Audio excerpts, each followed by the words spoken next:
Hello everyone, and welcome to Godox Film Lighting 101. Today, let's talk about how we go from this to this, and from this to this.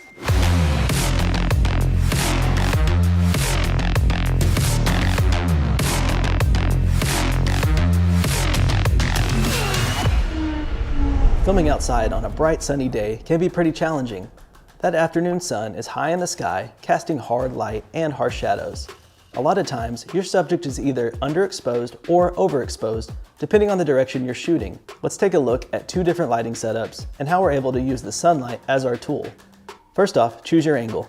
Using the sun to backlight your subject is always a good starting point.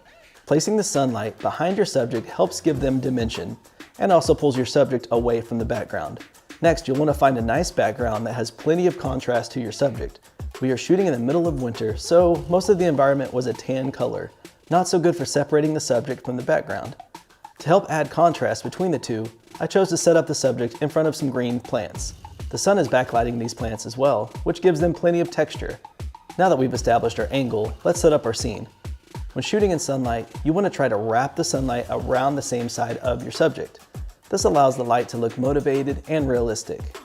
I set up a collapsible diffuser and clamped it to two C-stands. I then brought in a Godox VL300.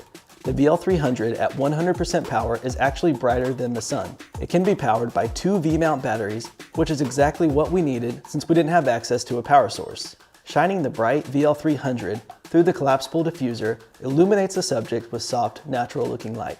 Because of her blonde hair, the backlit sun was blowing out the highlights of the image. To help with this, we brought in a 4x4 silk flag to help soften the sunlight on her backside. This allows her to remain backlit, but with softer, smoother roll-off. From here, I added a flag to her opposite side to help reduce the amount of light bouncing off of the ground. This helps shape the light on the right side of her face. This is called negative fill.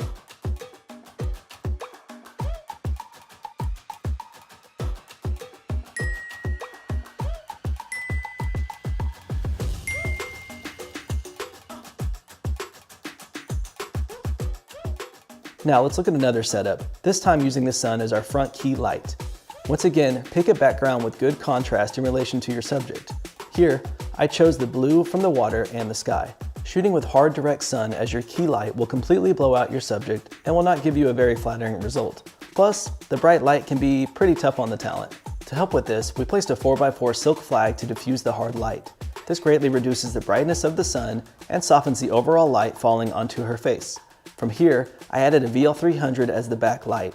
Once again, I was able to power the light with V-mount batteries. This light helps create a rim around the subject and separates her from the background.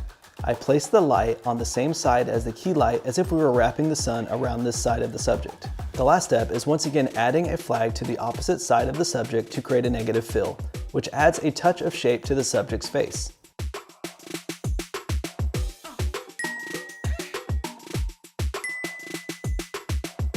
Hopefully some of these tips will help with the next time you shoot out in direct sunlight. Bouncing and diffusing light is a great way to use the sun to create a better overall image.